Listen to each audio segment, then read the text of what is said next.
everybody. Thanks for joining us for this afternoon's webinar. Using diverse and inclusive books in your classroom. I'm Tara. And I'm Tiffany. And we are both literacy account managers here at Booksource. Here at Booksource, we're a family-owned company dedicated to helping pre-K through 12th grade educators get engaging, high-interest books into the hands of readers. And diversity has really been a core value of Booksource here since our inception decades ago. And so we are just really committed to making sure that you, the educators, can get these diverse and inclusive books into your classroom. We are incredibly passionate about this, and so we're excited to finally discuss with you today using these books in your classroom. And this is part 3 of our 3-part Easy PD series focused on diverse and inclusive books in the classroom. Many of you joined us for our previous discussions about what is a diverse and inclusive classroom library, why that's important, and how you can craft your own. So today we're going to dive deeper into using these books in your classroom. And keep in mind, we'll always email out these slides and resources, so please don't feel like you need to write everything down. Let's jump right in. First, we'd love to tell you a little bit about us. As I mentioned, I'm Tara. Before coming to Booksource, I was a classroom teacher and a Title I teacher. And one of the things that I was the most passionate about was helping my students identify as readers and love reading.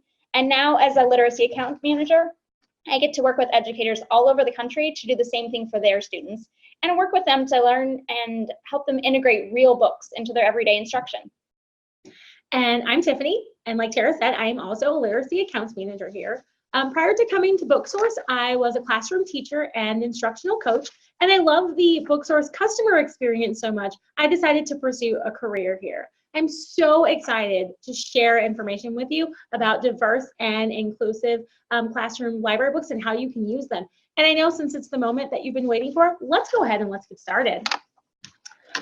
So as mentioned before, this webinar is part of a 3-part series that was designed really to make it easier for you to learn more about what a diverse and inclusive classroom library actually means, and how you can actually craft and use diverse and inclusive text in your classroom. So part 1 was all about what is a diverse and inclusive classroom library. Part 2, again, how to craft your diverse and inclusive classroom library. And today, part 3, will be all about using diverse and inclusive text in your classroom. And as with our previous webinar formats, we're going to give you a lot of really great information and tips, and then we also will arm you with some free resources and principles for you to actually use in your classroom. We will be sending those out with our follow-up emails, so stay tuned for that. Now, in case you missed it, we want to catch you up with a little bit of information from parts 1 and part 2. Let's do a quick review. So in part 1, we focused on defining what is a diverse and inclusive classroom library. And so when we're thinking about classroom libraries that are diverse and inclusive, we're thinking about libraries that include books that feature a variety of protagonists and authors from many, many different backgrounds, whether race, culture, religion, socioeconomic. These are a few of the many themes in which you want to think about as you select text. You also want to look for books that really challenge basic stereotypes. You want to make sure that the books that you're putting in your classroom really represent and depict and represent the experience that you want students to have and the representations that you want them to have as it pertains to being able to see themselves in books and experience the world through the stories that they read. And you also want to make sure that you take a very critical look at the existing literature in your classroom to make sure that it's really relevant for today's students and has the messaging that you want it to have. In session 2, we identified 3 key steps to actually crafting your classroom library. So when you're working with your library, you actually should start by analyzing your students. I know it doesn't have anything to do with the books, but since the books are for the students, it makes most sense to really get to know your students, learn more about their demographics, their interests, their abilities, their needs, so that you can then analyze your books, step 2, to make sure that they really are representative of your students' interests and also will provide nice windows into what's happening in the world around them. And then finally, the last step is all about filling the gaps, which is what we're going to talk to you more about today. All right. So as Tiffany mentioned, today we're digging deeper into that 3rd step, fill the gaps. And so we're going to give you some really solid strategies for adding these texts into your classroom, and we're going to share some of our favorites with you. And then we'll talk about actually using those books. So when you're deciding what books you want to use in your classroom library to fill the gaps that you already identified last time, really be intentional, be thoughtful about the books that you're including. Think about what perspectives might be missing from your library that you could incorporate. You want to seek out a variety of perspectives and experiences to include, and that's something that's really important for your readers to be able to see. You also do want to be on the lookout for stereotypical representations, whether that's in the background of the characters, the language they speak, their education level, their gender roles, or even in the plot and theme. What kind of problem is the character facing? And is that stereotypical to their background? One great example of something that you might want to look out for is if you have a character that they or their family is from a low socioeconomic status group, that you want to make sure that that education level isn't always somebody uneducated or underemployed. Because there are other perspectives and experiences, and we want to make sure that our students are seeing those multidimensional experiences and representations. And when you're doing this, you do want to make sure that you have a mix of classic and new titles. Just because it's new doesn't mean that it is diverse and inclusive, and just because it's classic or older doesn't mean that it's not. So being open to all of that. It's also very important that you're keeping this diversity and inclusion in mind when you're choosing nonfiction texts for your classroom. It's important to have our students exposed to nonfiction texts, and so we want it to also be diverse and inclusive. Make sure that the images represented in your stories represent a wide variety of individuals that might look like your students, but look like others too. And make sure that you have a variety of topics as well, covering diverse heritage and cultural representations, and include some biographies and memoirs from underrepresented groups, and make sure that you have that nice rounded library so your students can learn about people that look like them, people that don't look like them, and people all across the world. Now, we wanted to share with you some really great diverse and inclusive titles that you may want to incorporate in your classroom library. And we also want to let you know that this is one of many resources that you will have access to that actually features great titles. So let's go ahead and get started. First up, we have grades pre-K to 2, and the first title that I would love to share with you is I'm New Here. This book is written by Anne Sibley O'Brien, and it's a picture book for younger readers, and it actually shows the experiences of 3 children from Somalia, Guatemala, and Korea as they learn more about and adjust to their new home and school in the United States. Next, we have Julian is a Mermaid. This is one of my favorites. And in this story by Jessica Love, Julian is mesmerized by, and he really dreams of dressing up just like all of the beautiful mermaids that he sees in his journey home. But he's really worried about what his abuela will think. This beautiful picture book is a really excellent read aloud. It's a great example of self-love and self-expression and imagination. And I have a fun fact to share with you. The Mermaid Parade is actually a real live thing. It takes place usually around the first day of summer in Coney Island in New York. And in 2020, will actually celebrate its 38th year of existence. This is a story that you may be familiar with. It's a 2016 Newbery Medal Award winner, Caldecott and Coretta Scott King Illustrator Honor Book, Last Stop on Market Street. It's another beautifully illustrated picture book that features CJ and his grandmother as they travel to, you guessed it, the last stop on Market Street by bus. Now, CJ is a curious little lad, and he's full of questions, and his grandmother offers some really great supportive and encouraging answers to his questions as he goes through his journey, and they really help him see the beauty in the world as well as in others. One of my favorite question answers combinations from the story is when CJ asks his grandmother, well, how come it's always so dirty over here? And his Nana responds, sometimes when you're surrounded by dirt, CJ, you're a better witness for what's beautiful. Check it out. And last, from the pre-K to 2 area, we have Those Shoes. Now, we've all had something that we've really wanted. And this story is about a little boy named Jeremy who desires to have those cool shoes. Those shoes, you know, the ones that I'm talking about, the ones that everyone else has. Unfortunately, his family's financial situation means that they're just not presently attainable. He finds a pair of those shoes at a local thrift store, and even though they do not fit, he convinces his grandmother to buy them. I don't want to ruin the surprise, but I will tell you that there are some really great lessons to be learned and conversations that can stem from this heartwarming story that many students will be able to relate to. So for students in grade 3 to 5, we have some awesome titles here as well. This first one, Juana and Lucas, is brand new this year. It is about a spunky young Colombian girl who, along with her best friend, Lucas, who is her dog, is trying to learn English, but not quite motivated. And that is until her abuelos tell her about an upcoming trip that might pique her interest just enough to get her learning English. This is an awesome book for students that might be fans of Judy Moody or Clarice Bean, and it's just a fun, delightful series. And it is illustrated for those early readers as well.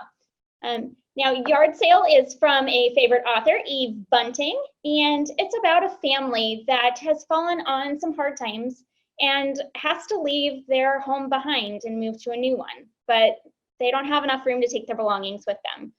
The little girl in this story is having a hard time parting with her belongings and sad to see them all go, but she learns the lesson that home is more about where your family is and not the stuff you take with you.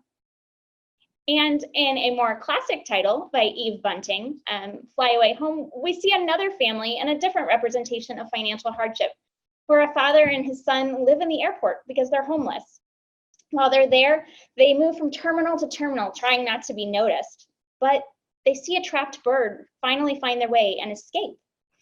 This is an honest, matter-of-fact written book that's going to speak straight to your heart and find a lot of things for your students to connect with and learn about. And finally, Wonder. You've probably seen or heard of the movie, and maybe you've already read the book, but if you haven't, this book is about August Pullman. He is a 5th grader, now starting at Beecher Prep. He's going to be in public school for the first time. There's something a little different about August, and that's that he was born with a pretty severe facial difference. But he really just wants to be treated like an ordinary kid. And so in this book, you hear from his perspective, but also some of the perspectives of his classmates and his family. And it's really just a really heartwarming story about empathy, compassion, differences, and friendship. Next up, we have some titles that are diverse and inclusive for our middle schoolers. First up, we have President of the whole 6th grade. This is a chapter book featuring Brianna Justice, and she is the president of the middle school, and she's navigating her life at her new school. She has a lot going on. She's finding that the position of being president of the 6th grade just isn't exactly what she bargained for. Imagine that. And she's dealing with friendship troubles, and she's even trying to raise money for her class trip to Washington, D.C. Upper elementary students and middle schoolers alike will really relate to and enjoy this great independent read. We also have one of my personal favorites, Zenobia July. This is a novel that powerfully captures the perspective of a new student in a new school trying to fit in. So Zenobia is forced to move to live with her aunts after her parents tragically pass away. And the characters in this story represent many cultures, and it also includes LGBTQ+ characters, as in the story, Zenobia is actually able to finally live her life as the girl she's always identified as, while keeping her trans identity a secret from her fellow classmates. We also have the Parker inheritance. And in this book, Candace Miller finds a letter that's addressed to her grandmother, who actually left the town in shame. I know there's a scandal there. In South Carolina. And the letter actually describes a young woman and an injustice that happened to her a long time ago. Well, there's a mystery and a fortune for the problem solver, and it involves digging like deep down into the past. It includes dark secrets, history, heroes, love, just so many things. Will they solve the mystery and find the fortune? Well, you'll have to read to find out. And And finally, for our middle school audience, we have Freak the Mighty. This is a classic. It's a book that I read when I was growing up. And this book features characters with special needs. We have Max, who has learning disabilities, and we have Kevin, who has actually been nicknamed Freak. And he has physical disabilities. Freak is a genius, and the two of them team up to make an incredibly powerful team and to do amazing things together. It's a great story of friendship. If you have not read it, check it out. It's also a great reread. And finally, some high school titles. Now, these are all going to be fun for you guys as well. So even if you don't teach high school, I really suggest picking up one of these and digging in. The first title for our high schoolers is Dear Martin. And let me tell you, this is one of my favorites from the past few years. If you haven't read this one, you really should. So Dear Martin is the raw and powerful story of Justice McAllister. He's a prep school scholarship kid, and he embarks on a journal that he has addressed to Dr. Martin Luther King Jr. after he has been mistakenly arrested while trying to help a friend. So Justice is kind of spooked by the encounter, and he's really unsure of his place in his affluent, mostly white prep school. And this experience is only exacerbated when shots are fired by a white off-duty cop when he and his best friend Manny are out driving around. In the media fallout after the shooting, Justice must deal with the truth of that night and the impact on all of their lives forever. This book is deep and offers a lot of opportunities for discussion about some very hot topics and some things that our students need to confront and are eager to talk about. In The Poet X, by award-winning author Elizabeth Acevedo, Xero Mara Batista, I'm butchering her name, so sorry, is a student at a prep school as well, and she's from Harlem. And Xero Mara has learned to hide her feistiness and her energy behind her fist and become a little fierce to kind of defend herself. But she has a lot that she wants to say, but she's not sure who's willing to hear it. In this book, which is written in novel and verse, Xiomara herself is a poet and has expressed herself through all of this written word, but is afraid to join her school's poetry slam club. There's so many deep issues in this, from LGBTQ to dating to religion, and Xiomara X struggles with all of this and finds a way to share her own voice in the end. In Level Up, this is a fun graphic novel. It's a coming-of-age story about Dennis, who is a son of Chinese immigrants. And like many teens, Dennis is really yearning to play a ton of video games like his friend, but his strict father doesn't really let him do that. But when his father dies, Dennis becomes obsessed with the video games. And later, he realized that his father sacrificed a lot for him and finds a different path.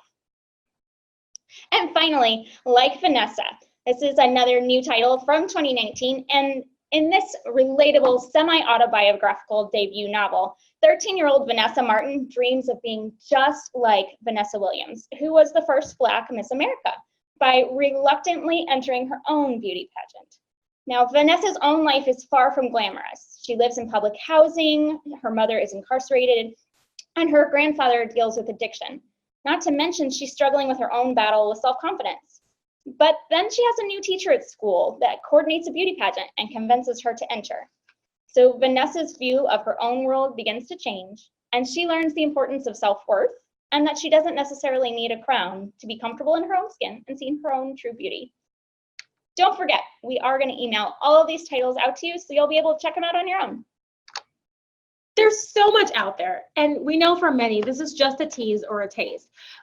You will receive more information on other great titles and other great resources that you can use to find out more information on diverse and inclusive titles in the emails that we will send out. We want to take the time to also remind you, for those of you that joined us for sessions 1 and 2, and for those of you that are new to session 3, about incidental diversity, because it's really important that we also look for titles that represent incidental diversity, which basically means that we have a cast of characters that can be diverse, but their diversity really is not central to the story. Oftentimes you'll find diverse characters engaging in experiences that are representative of the same types of experiences that your students will experience on a daily basis. Stuff like Great Green Heist and Don't Feed the Geckos and Lumber Dance. Okay, you know what? I don't want to get too ahead of myself because we're actually going to send you, as part of our printables, a full list of great titles that support incidental diversity. So let's go ahead and take this one step further.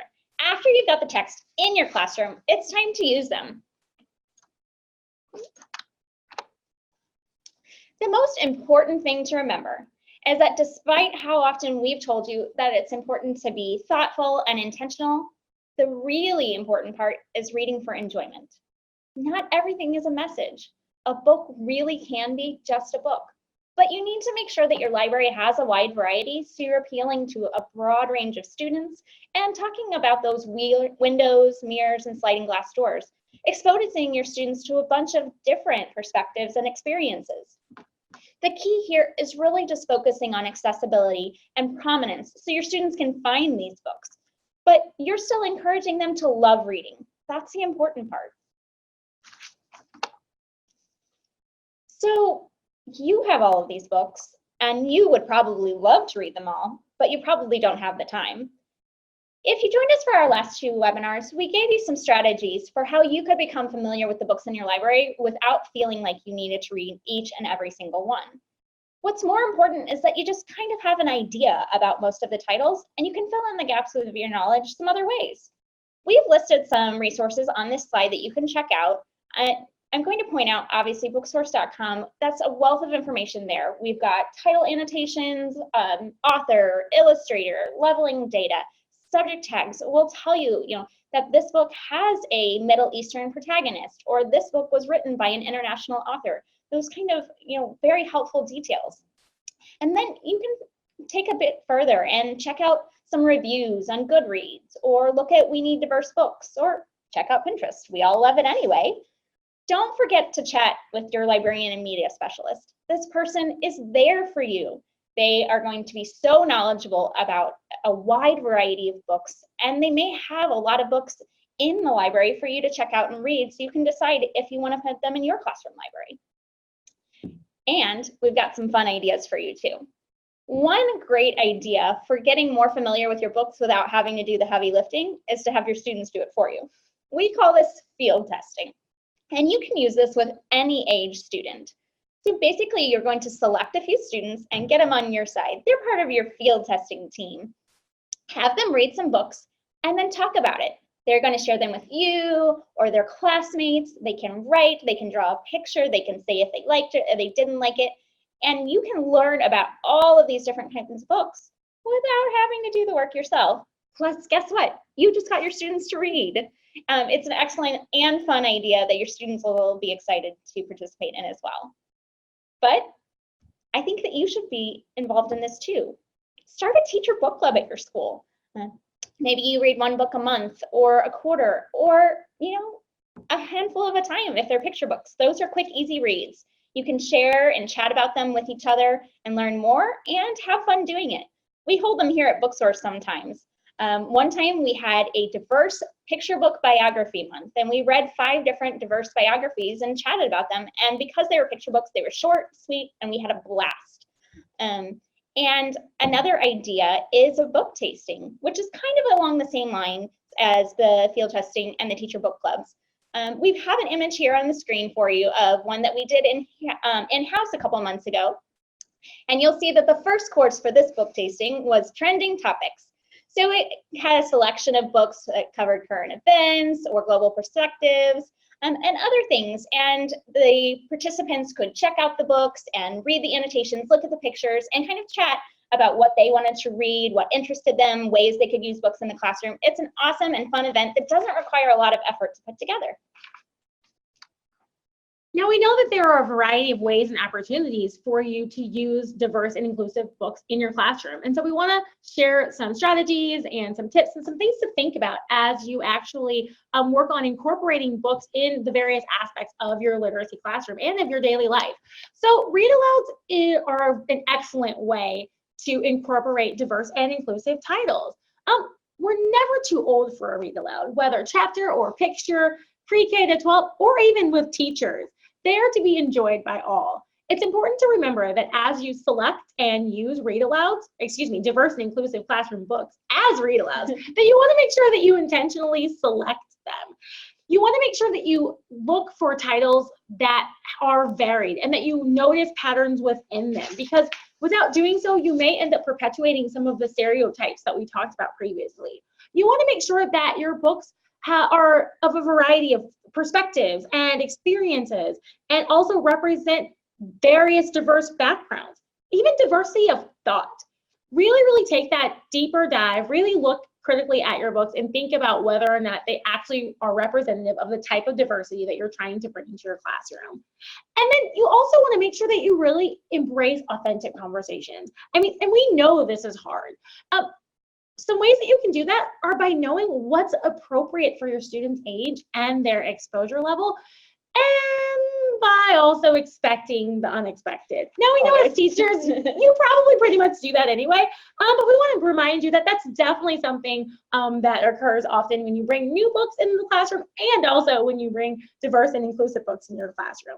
Please remember that it's okay not to know or not to have the answers, and you're probably going to have a lot of fun as you go through the experience. You also will hopefully use diverse and inclusive classroom library books as a part of your independent reading programming.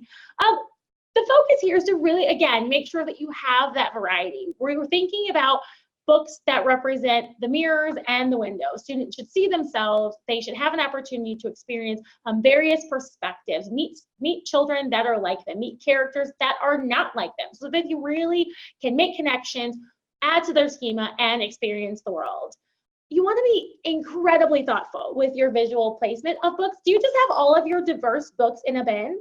Remember, the focus here is on like access and choice. So the more that you spread them around, the more prominent you make diverse and inclusive titles, the more accessibility that students have to them, the more likely they are to read them and enjoy them. You also want to make sure that you confer with your students early and often, and provide opportunities for students to share with each other. It's so important. Get students talking about books with you, with each other, sharing their thinking, their connections, their excitement, and their love of learning and reading are going to spread like wildfire in your classroom. So we've talked about using books as read alouds and as independent reading, both of which you're probably familiar with and may already be doing in your classroom. But you can also use these diverse and inclusive books as part of your instruction. Use them in your guided reading groups, your book clubs, and your content area lessons. Make sure that you're incorporating diverse and inclusive books into those as well, and in your fiction and in your nonfiction. You want to make sure that the topics and images that your students are seeing are really reflective of the broader experience and the broader range of humans that they're going to encounter in their lives. Remember that here, intentionality is really essential. You want to make sure that you do use books in these different ways, in the guided reading groups, maybe in your science lessons, but that not everything is going to check a box. It's important to have inclusive images, but just because a book may not have that doesn't mean that it doesn't have valuable information. Just you want to do your best to encourage and select books that do. Now we know that oftentimes with the incorporation of diverse and inclusive titles, some courageous conversations may actually stem from that enriching experience with your students and using the books. So one of the things that we wanted to arm you with are some question stems that you can use as you think about and reflect on selecting diverse books to use in your classroom, and also with the students to really get them thinking more critically about the text that they are presented with, and really getting them thinking about the experiences that they have and how they are similar or different to their peers and the world. You want to think about things like whose voice is being heard or represented. This is a really good thing to think about as you start analyzing books, because it may actually help support you in terms of finding out what kinds of books you need to add in your classroom library as you work to fill those voices.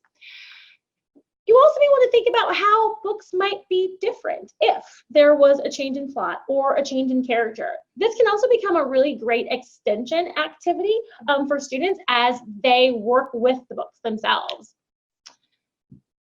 With diverse and inclusive titles, and really with any title, our goals are always to figure out what is the author really trying to say. This is really important as we use diverse and inclusive titles so that students can learn more about the variety of perspectives and experiences that are presented and represented through these types of titles so that they can learn more from them, ask questions, make connections, and just really get the most out of their experiences with these books. You also want students thinking about how the text changes the way that they think. I mean, books in general can be great change agents. And so we're never too young or too old to start using books and thinking about how they change our thinking. And you also want students thinking very critically about how books are presenting issues. Is it balanced? Again, another great opportunity to look for titles that may support that viewpoint that potentially may be missing from a title that you have. It is really important to keep in mind as you work with any book and have any discussion with your students that you want to make sure that the language that you use is age appropriate. So if you need to adapt it, go for it. Please also remember that not every question applies to every book. It's just really important that you select the question stems or the experiences or the activities that are really going to be the most impactful and meaningful for your students. Throughout the year, you'll get through all of them. Also remember that not everything needs to be analyzed. Books really are meant to be enjoyed. So you want to make sure that you're always instilling that passion, that love, that engagement, that excitement with every reading experience that your students have, really every classroom experience that they have. And it's really important to remember that a supportive classroom community is key. And Tara's going to talk to us a little bit more about that. So once you have the books, or as you're getting these books into your classroom, you really want to be thoughtful about what kind of environment and culture you're creating for your students to experience the books in. And creating that culture that is supportive is really going to take you far. So first, we're going to start at looking at your classroom environment. What does your classroom actually look like? Take a look at the walls. What kind of pictures do you have up? What type of quotes? What kind of books do you have displayed? Really think about who is represented, who is not. How are they represented? Is it positive? Is it less than positive? How can you really craft your classroom to be inclusive and convey messages to your students that they belong and that they should be including others as well? When your classroom environment supports inclusivity, your books and your conversations, anything that you do with your students is going to carry so much more weight. Your words matter, but your actions matter a lot more. And in addition to creating that environment, the culture within it matters as well.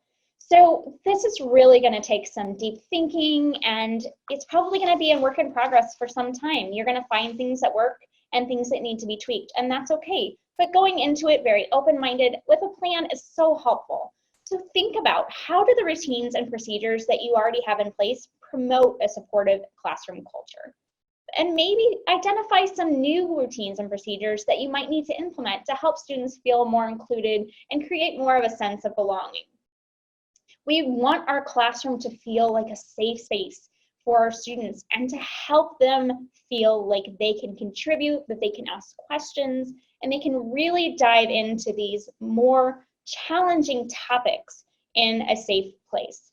And a really important piece of that is building those trusting relationships with your students, with each other, with their relationship with you, with the broader school community. But let's not also forget, we need to include the parents in that community building. They are such a key part of your students' lives, their families and their friends from outside of school. So how can you include those people in that community building and really encourage these conversations to expand beyond your classroom? Now, you're probably going to have some critics, or at least some people that have concerns, and that might be from other teachers, that might be administration, it could be parents. And so really having strong strategies and thought out responses for responding to those concerns can help you feel more confident and can help them learn more about why what you're doing in your classroom is so important and the kind of experience that you're crafting for your students. You really are doing this because you want what's best for them. And I think that will come through in those conversations that you have. But it is really important when you're embarking on a big change like this to make sure that you have support. We're here to support you at Booksource, but there are plenty of other places that you can turn for support. So thinking about those, and we do have some resources that we can give you. So speaking of resources, we do have quite a few for you. We have some classroom resources as well as some title resources for those of you that just did not get enough of our book talk. So regarding the classroom resources, we have critical literacy question stems that really get your students thinking deeply about the books that they're reading, giving them an opportunity to start thinking about multiple perspectives to really enhance their thinking and their experiences with the books that they read. These can be used from young to older students, so definitely check those out. We also have a resource for preparing the classroom for just really tough conversations. We know that this is something that will happen as you incorporate diverse and inclusive titles in your classroom, and we want to arm you with some tools to help support you in that process. In case you missed it, we also have replays of our webinar. You'll find part 1, which is all about what is a diverse and inclusive classroom library, and part 2 is how you craft your diverse and inclusive classroom library, as well as some principles that we shared with our webinar series.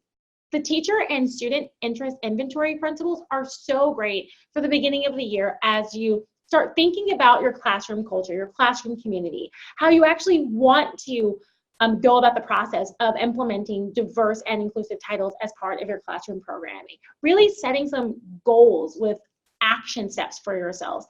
And then thinking about your students, learning more about them, who they are, what are their interests, what are their demographics, what are your goals that you have for them, and giving them an opportunity to share information with you. We have principles for grades K all the way to grade 12, so check those out. And then in our title resources, we have Booksource's Own Voices and Diverse Authors Collection, an excellent resource for you in case you just want to learn more information in grade bands specific to your students' needs and diverse and inclusive titles. It's so good. We also have hashtag Own Voices. It's a resource that we use to learn more about what Own Voices means, learn more about the kinds of resources and books that are out there that are aligned to Own Voices. Really great support for you who are kind of new and or need more resource in that area. And then we also have We Need Diverse Books. I know we've mentioned it before as a resource to find out more information about a book, but it's also a great PD resource for you as an educator to find more information about how you can learn more about opportunities to include diverse and inclusive books and experiences for your students in the classroom. And then we have our new and exciting Diverse Books webinar replay. In case you missed it, you definitely want to check it out. These are our newest, latest, greatest titles that are diverse and inclusive. And there's also some examples of incidental diversity in there as well, so check it out. As a thank you, and also to help support you as you go off and make your classrooms more diverse and more inclusive, we have some great printables that are coming your way. Look for those emails in the coming days. Your printables will include titles that we feel may help support some areas and aspect of diversity and inclusivity that may be a little more challenging or harder to find. Books that represent incidental diversity that we were talking about. That's not necessarily a tag that always follows books. So we wanted to provide you with a resource. It's K-12 to help support you in case you're interested in learning more about or incorporating incidental titles in your classroom.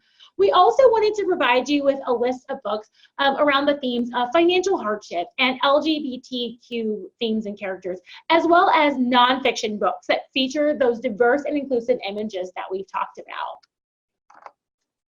So that's it for part 3. We are so glad that you were able to join us for using these diverse and inclusive books in your classroom. Tiffany and I have really enjoyed sharing this 3-part webinar series with you, and we want to keep talking with you about it. So please don't hesitate to reach out to us. Our email is on the slide, literacy@booksource.com. We look forward to hearing from you, whether you have comments or questions about building your diverse and inclusive classroom or integrating those books into your curriculum. We are here to support you, and we cannot wait to hear from you. Keep an eye out for those slides in a few days, and thanks again.